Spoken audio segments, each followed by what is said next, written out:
हमने मौलिक अधिकार के बारे में पार्ट 1 वीडियो अपने वेबसाइट यानी कि गूगल करें यूट्यूब पे टॉप 10 क्लासेस गोपाल का जो चैनल है उस पर हमने पार्ट 1 डाल दिया है।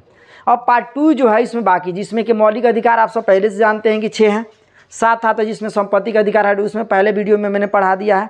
अब उसमें 3 अधिकार मौलिक अधिकार आपके बचे हुए थे, जो 3 हम अभी बता देते हैं, ठीक है। जिसमें चौथा की बात करें, 3 तो हम लोग पढ़ लिए थे, तो चौथा की बात करें धार्मिक स्वतंत्रता। धार्मिक स्वतंत्रता, जो कि धार्मिक स्वतंत्रता आपका 25 से 28 अनुच्छेद में दिया गया है।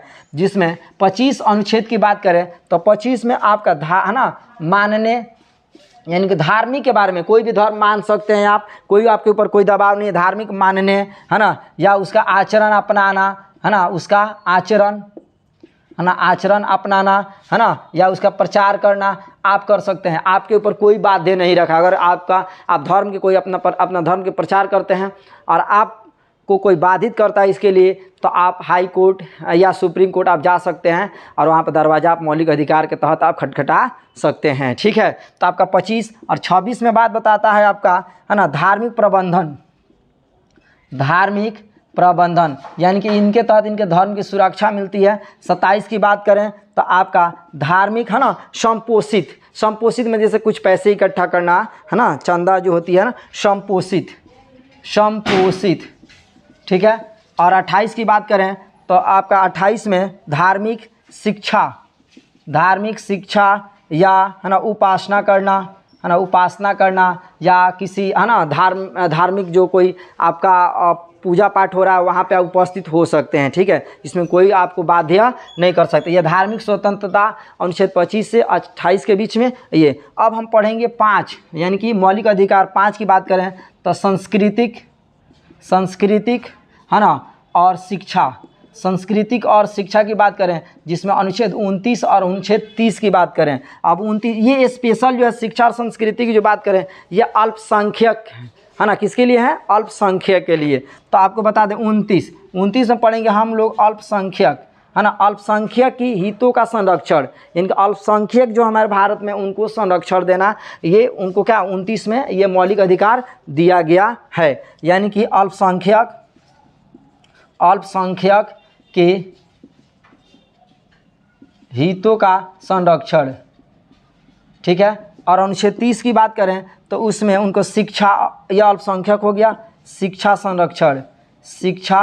का संरक्षण, ठीक है। ये आपको बात बता दें, यानी कि संस्कृति, शिक्षा और संस्कृति मौलिक अधिकार में बता दें शिक्षा हो गया शिक्षा। 29 और 30 में आपका ये दिया गया है कि अगर अल्पसंख्यक जो किसी प्रकार की शिक्षा जो ग्रहण करना चाहते हैं तो अपना ग्रहण कर सकते हैं, किसके तहत? अनुच्छेद 30 के तहत, और उनको 29 के तहत वो अपना हितों का संरक्षण उनको प्राप्त है, ठीक है। अब हम लोग जानेंगे मौलिक अधिकार 6, जिसमें संवैधानिक है ना उपचारों का अधिकार जो कि अनुच्छेद 32 में आपका ये दिया गया। किस में दिया गया? अनुच्छेद 32 में। इसमें सुप्रीम कोर्ट, हाई कोर्ट है ना, सुप्रीम कोर्ट और हाई कोर्ट क्या कर रहा है? भारत के संविधानों को अधिकार ये प्राप्त है कि भारत में सभी के लिए संविधान का एक समान है, किसी भी व्यक्ति को किसी प्रकार की कोई भेदभाव नहीं है। अब आपको बातें बता दें कि भारत में संविधान जो है, यानी कि संविधान के तहत ये सुप्रीम कोर्ट और हाई कोर्ट, ये जो है यानी कि हाई कोर्ट की बात करें है ना, तो ये दोनों सुप्रीम कोर्ट और हाई कोर्ट ये दोनों मिलके 5 रीट जारी करते हैं। कौन कौन जारी करते हैं वो भी हम अभी आपको बता देते हैं, इसको मिटाने के बाद। जो है आपका 5 रीट की बात करते हैं, यानी कि अनुच्छेद 32 के तहत, यानी कि आपका हाई कोर्ट, यानी हाई कोर्ट जो है अनुच्छेद 32 के तहत आपका हाई कोर्ट, और अनुच्छेद है ना, अनुच्छेद आपका 226 के तहत सुप्रीम कोर्ट, ये दोनों मिल के 5 आपका रीट जारी कर सकते हैं, है ना। 5 रीट जारी कर सकते हैं। कौन कौन से जारी कर सकते हैं वो भी जान लीजिए। सबसे पहला की बात करें तो पहला बंदी है ना, बंदी प्रत्यक्षीकरण है ना, बंदी प्रत्यक्षीकरण, बंदी प्रत्यक्षीकरण का मतलब है किसी व्यक्ति को अगर कोई बंदी बनाते हैं प्रशासन के द्वारा, उनको 24 घंटे के अंदर प्रशासन को क्या अपने से बड़े अधिकारी के पास, उनको मजिस्ट्रेट के पास पेश करना होता है। कितने देर के अंदर में? 24 घंटा। याद रखिएगा 24 घंटे की बात हो रही है। और उसमें एक प्रावधान दिया रहता है कि आने जाने का समय छोड़ दिया जाता है, यानी आने जाने का जो समय होगा उसको काउंट नहीं किया जाता है। तो 24 घंटे। दूसरी वो जारी करेंगे परमादेश। परमादेश यानी कि आदेश। परमादेश यानी कि आदेश। परमादेश आदेश की मतलब हो गया कि कोई भी सरकारी कर्मचारी अगर सही से ड्यूटी नहीं करते हैं, है ना, तो उनको ये बताया जाए कि भाई अपने कर्तव्य को आप पालन करें। किसके तहत? आपका ये परमादेश यानी कि आदेश रीड के तहत, है ना। यानी कि सुप्रीम कोर्ट और हाई कोर्ट जो इन दोनों को प्रावधान मिला हुआ संविधान में कि लोग रीड जारी कर सकते हैं। और किन के लिए? तो सरकारी कर्मचारी कर्तव्य को निर्वहन करें अच्छे तरीके से। ठीक है। 3 की बात करें, है ना, तो प्रतिषेध। प्रतिषेध, चलो प्रतिषेध की बात करें तो प्रतिषेध यानी कि ऊपरी सिरे, यानी कहने का मतलब है, देखिए बता देते हैं, ऊपरी और निचले। अब नहीं समझ में आ रहा कि ये क्या लिखे ऊपरी और निचले। कहने का मतलब है कि अगर हाई कोर्ट जारी करता है सुप्रीम कोर्ट को, है ना, हाई कोर्ट सुप्रीम कोर्ट जारी करता है कि अगर आपसे ये मामला नहीं देखा जा रहा तो आप मेरे ऊपर क्या कर सकते हैं? भेज सकते हैं। ठीक है। यानी कि ये आप प्रतिषेध। और 4 की बात करें तो आपका उत्प्रेषण। उत्प्रेषण, ठीक है, उत्प्रेषण यानी कि मुकदमे को मेरे पास भेज सकते हैं। 4 में उत्प्रेषण। और 5 में आपका हो गया क्यो वारंटो। ठीक है। तो इस प्रकार से मौलिक अधिकार आपका। अब मौलिक अधिकार में एक चीज़ आपको बता दें, नोट पॉइंट याद रखिएगा। सवाल पूछा कि संवैधानिक उपचारों का अधिकार यानी कि संवैधानिक का आत्मा किसने कहा? तो भीमराव अम्बेडकर।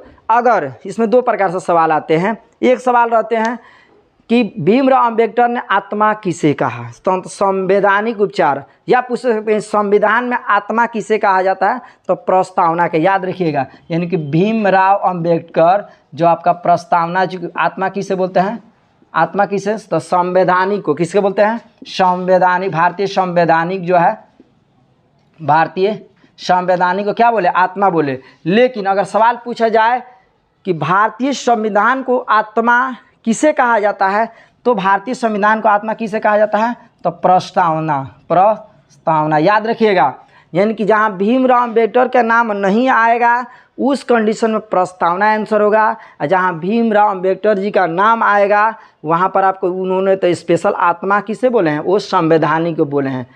समझ में आ रहा ना? कन्फ्यूजन नहीं होना है कि पूछेगा कि भारतीय संविधान में भीमराव अम्बेडकर ने किसको, है ना, आत्मा कहा? तो संवैधानिक को। ठीक है।